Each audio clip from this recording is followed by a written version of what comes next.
As city and county officials remain paralyzed trying to manage Burien's out-of-control encampment crisis. There's predators coming in from the community and preying on the people in here.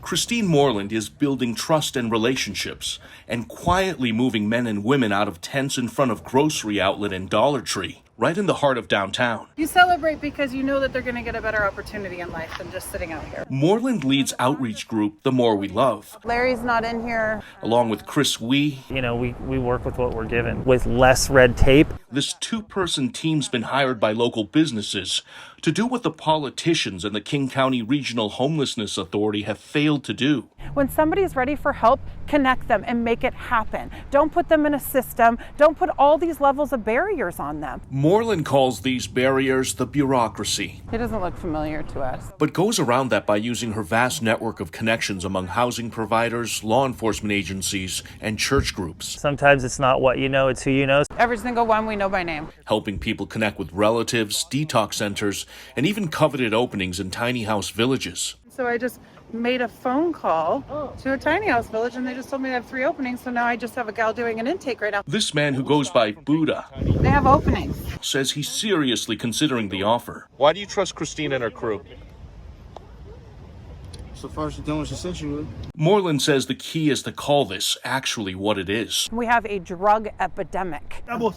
She says fentanyl and mental illness are primarily fueling the homeless crisis. Look at you look sloppy and dumpling looking. Not the lack of affordable housing like so many activists claim. Which is such a false narrative. Moreland says in order to properly address what's happening in these encampments, Swept with nobody giving them any resources. she makes the clear distinction between someone who's on the streets because they lost a job or can't pay rent We do intake forms on everybody that we encounter. versus the people who are deeply addicted to drugs or struggling with mental illness.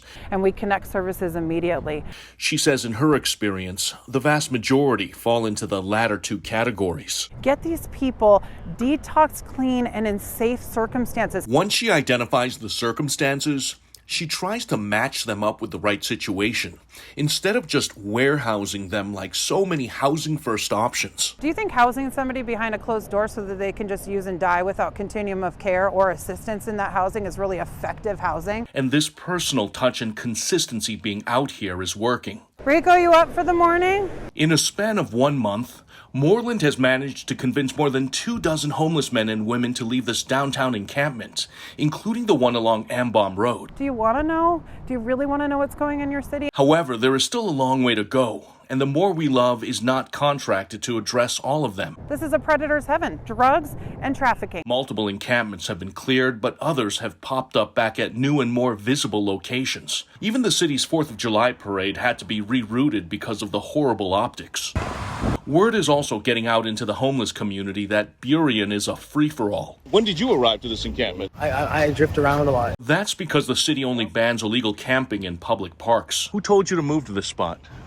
My friend just told me that their land is not camp here, so. The city council's now considering locations for a potential sanctioned encampment. Give me like 6 seconds.